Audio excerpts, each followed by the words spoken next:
Lorry RTC bus అది Tandur depot నుంచి బయలుదేరిన బస్సు అనుకో. ఆ సంఘటనలో ఆల్మోస్ట్ 19 మంది చనిపోయిందని లేటెస్ట్ రిపోర్టు. అదేవిధంగా 20 మందికి క్షతగాతులు అయినరు, కాలు దెబ్బలు కలిగినటువంటి వారికి రాష్ట్ర ప్రభుత్వం ఇమీడియట్ గా పొన్నం ప్రభాకర్ గారు ఎక్స్గ్రేషియా కూడా అనౌన్స్ చేయడం జరిగింది. 5 లక్షలు చనిపోయిన వాళ్ళకి, 2 లక్షలు ఏదైతే క్షతగాతులకు వారికి సరి అయిన ట్రీట్మెంట్ చేయాలని ఉస్మానియా కానీ ఏ హాస్పిటల్ కూడా ఇస్తూ. అదేవిధంగా ఇప్పటి వరకు తెలిసిన విషయం ఏంటంటే హైదరాబాద్కు వద్దు, చేవెళ్లలోనే మా పోస్ట్ మార్టం చేయాలని అక్కడ జనం చెప్పడం వల్ల అక్కడనే పోస్ట్ మార్టం జరుగుతుంది.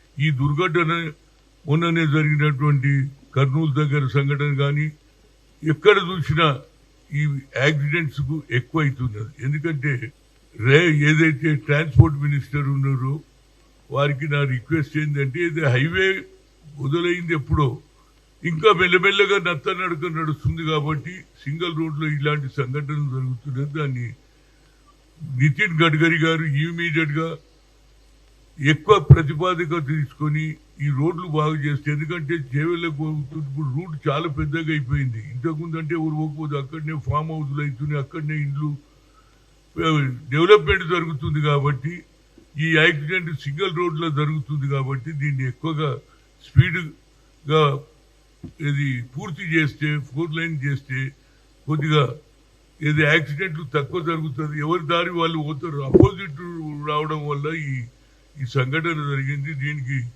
నా చనిపోయిన కుటుంబ ప్రగాఢ సంతాపం. అదేవిధంగా ముఖ్యమంత్రి గారు కూడా ఇమీడియట్ గా అందరికి అలర్ట్ చేశాడు, మంత్రులకు, అదే ఆర్టీసీ చైర్మన్ కూడా చెప్పడం జరిగింది.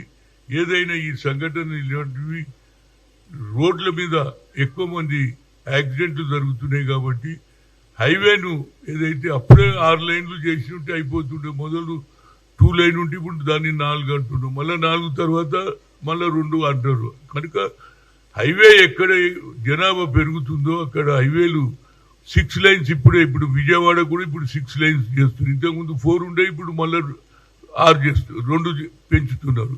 వాళ్ళని ప్రభుత్వం మోదీ గారి సర్కార్కు రిక్వెస్ట్ ఏంటంటే ఈ హైవేలు ఎక్కడనైతే మొదలు పెట్టినరో దాన్ని వేరియస్ రీజన్ల కొంత పని ఆగుతుంది, బిల్లు రాలేదనో అదేనో ఏదో విధంగా అవుతుంది, దాన్ని స్పీడప్ చేయమని కోరుతున్నా. అదేవిధంగా రాష్ట్ర ప్రభుత్వం చొరవ తీసుకొని ఆ కుటుంబాలకు ఎక్స్గ్రేషియాతో పాటు తప్పనిసరిగా వాళ్ళ కుటుంబాలను రాష్ట్ర ప్రభుత్వం ఆదుకుంటుంది.